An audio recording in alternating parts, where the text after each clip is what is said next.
Bismillahirrahmanirrahim.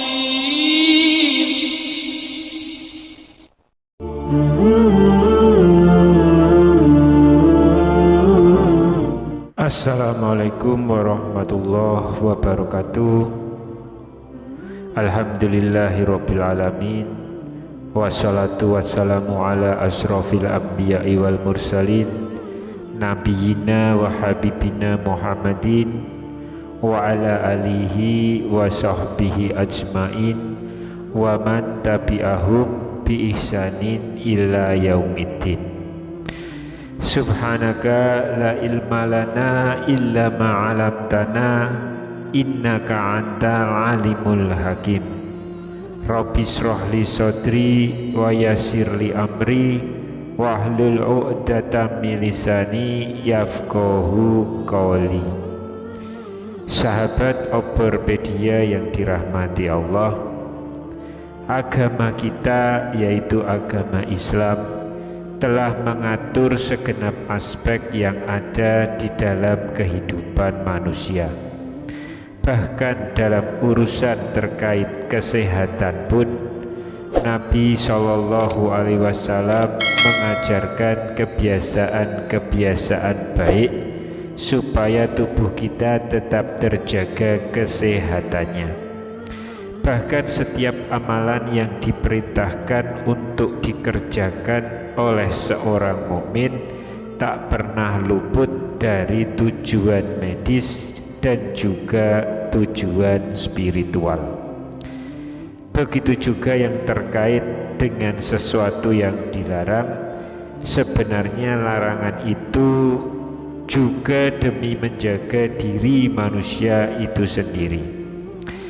Hal ini jika dikaji dengan penelitian berbasis ilmiah dan juga secara medis, maka ini menunjukkan bahwa Allah Subhanahu wa Ta'ala betapa menunjukkan bentuk kasih sayangnya kepada kita, agar kita ini sebagai manusia selalu menjaga diri dan tidak menyakiti tubuhnya sendiri. Akan tetapi justru kita ini sebagai manusia malah seringkali mengabaikan hal-hal yang menjadi kebiasaan-kebiasaan buruk dan juga yang dilarang oleh agama. Padahal tidak hanya hal-hal ini mengakibatkan penyakit fisik saja, bahkan kebiasaan-kebiasaan ini juga bisa menimbulkan munculnya penyakit hati. Sahabat Oberpedia yang dirahmati Allah, lantas apa saja kebiasaan-kebiasaan yang sering kita lakukan namun malah menyebabkan penyakit bagi diri kita sendiri? Yang pertama, banyak bicara. Ada ungkapan yang mengatakan bahwa lidah yang tidak bertulang itu bisa lebih tajam daripada pedang. Dan mungkin ungkapan ini ada benarnya. Bahkan kita bisa melihat sendiri berapa banyak permusuhan yang terjadi hanya karena ucapan yang dikeluarkan oleh lidah. Begitu juga dengan banyaknya peperangan yang terjadi. Semua itu pun bisa terjadi hanya dikarenakan tidak mampunya menjaga lisan. Banyak bicara sendiri merupakan sikap yang berlebih-lebihan yang membawa dampak atau pengaruh yang besar dalam sebuah lingkungan. Dari Abu Hurairah radhiyallahu anhu, ia berkata bahwa Rasulullah Shallallahu Alaihi Wasallam bersabda, barang siapa yang beriman kepada Allah dan hari akhir, hendaknya ia berkata yang baik atau diam. Hadis riwayat Bukhari dan Muslim.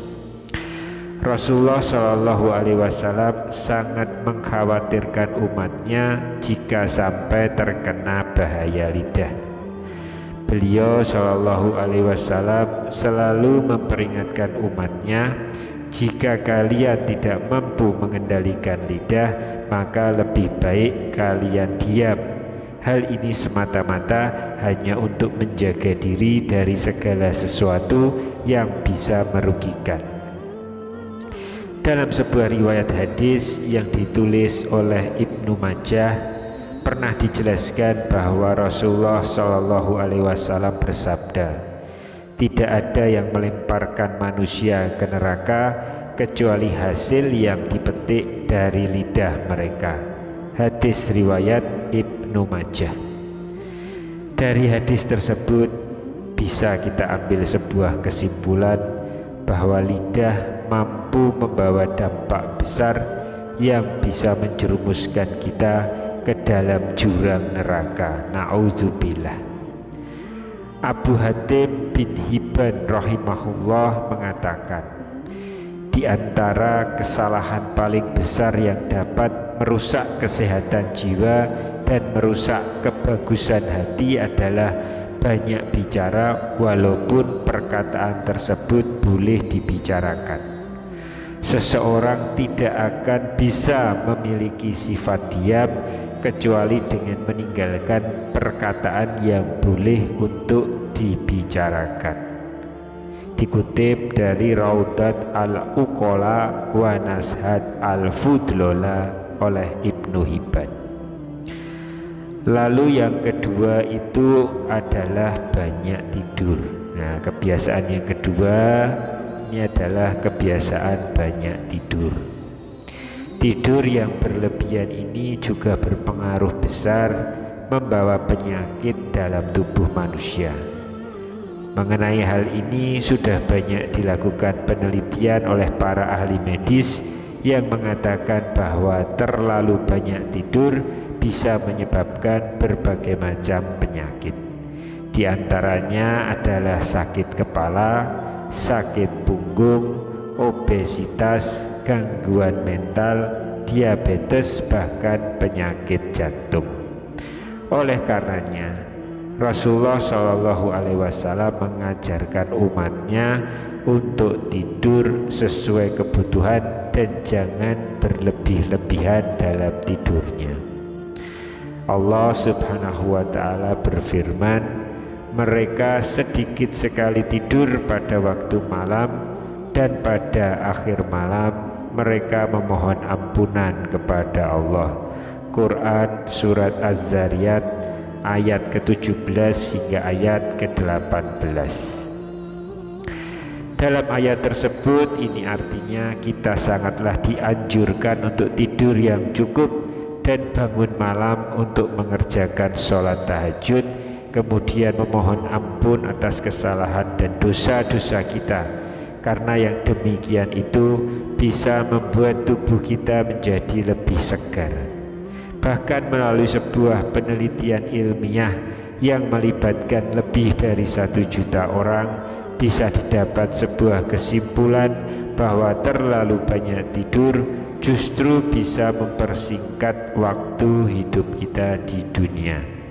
Hal ini disebabkan karena tubuh kurang aktif bergerak, sehingga bisa menghambat sirkulasi darah ke seluruh tubuh dan membuat organ-organ tubuh bekerja lebih keras untuk memenuhi kebutuhan tubuh kita.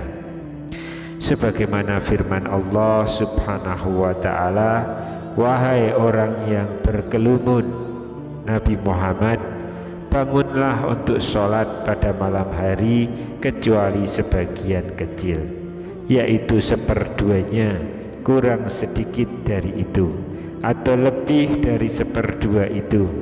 Bacalah Al-Quran itu dengan perlahan-lahan. Sesungguhnya kami akan menurunkan perkataan yang berat kepadamu. Sesungguhnya bangun malam itu lebih kuat pengaruhnya terhadap jiwa dan lebih mantap ucapannya. Sesungguhnya pada siang hari engkau memiliki kesibukan yang panjang. Quran Surat Al-Muzammil ayat ke-1 hingga ayat ke-7. Dari ayat tersebut kita bisa mengambil sebuah pelajaran bahwa sebagai muslim kita diminta untuk mengurangi tidur kita dan kerjakanlah sholat malam. Karena dengan kita bangun di waktu malam, kemudian kita mengerjakan sholat, membaca Al-Quran dengan perlahan-lahan, maka akan ada aktivitas dari tubuh sehingga tubuh menjadi lebih segar, dan itu sangat baik untuk kesehatan kita.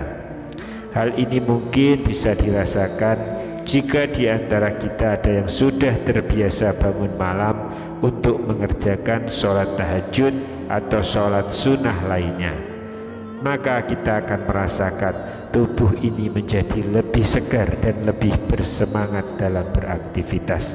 Dan tentu saja sudah banyak sekali umat muslim yang membuktikan sendiri akan hal ini. Lalu kebiasaan yang ketiga adalah banyak makan. Selain tidur yang berlebihan, maka banyak makan juga bisa menyebabkan banyak penyakit. Pada saat makan, kita dianjurkan untuk jangan terlalu kenyang. Mengenai hal ini Rasulullah SAW pernah bersabda, tidaklah anak Adam memenuhi wadah yang lebih buruk dari perut. Cukuplah bagi anak Adam memakan beberapa suapan untuk menegakkan punggungnya. Namun jika ia harus melebihkannya, hendaknya sepertiga perutnya diisi untuk makanan, sepertiga untuk minuman, dan sepertiga untuk bernafas. Imam Asy-Syafi'i rahimahullah menjelaskan bahayanya kekenyangan yang dikarenakan penuhnya perut dengan makanan. Beliau mengatakan sebagai berikut: kekenyangan itu membuat badan menjadi berat, hati menjadi keras, menghilangkan kecerdasan, membuat sering tidur dan lemah untuk beribadah. Hal ini kemudian dipertegas lagi oleh Allah Subhanahu wa taala dalam Quran surat Al-A'raf ayat 31. Ya bani Adama khuzu zinatakum inda kulli masjidi wa kulu washrabu wa la tusrifu innahu la yuhibbul musrifin. Wahai anak cucu Adam, pakailah pakaianmu yang indah pada setiap memasuki masjid, dan makan serta minumlah, tapi janganlah berlebihan. Sesungguhnya Dia tidak menyukai orang-orang yang berlebihan. Jika Allah Subhanahu wa taala telah melarang makan dan minum secara berlebih-lebihan, itu artinya ada dampak buruk yang bisa ditimbulkan dari kondisi makan dan minum yang secara berlebih-lebihan.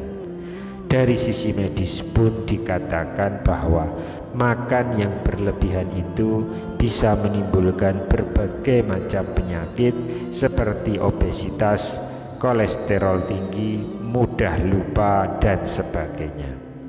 Oleh sebab itulah, marilah mulai detik ini kita bersama-sama mulai menjaga kesehatan yang Allah titipkan kepada kita.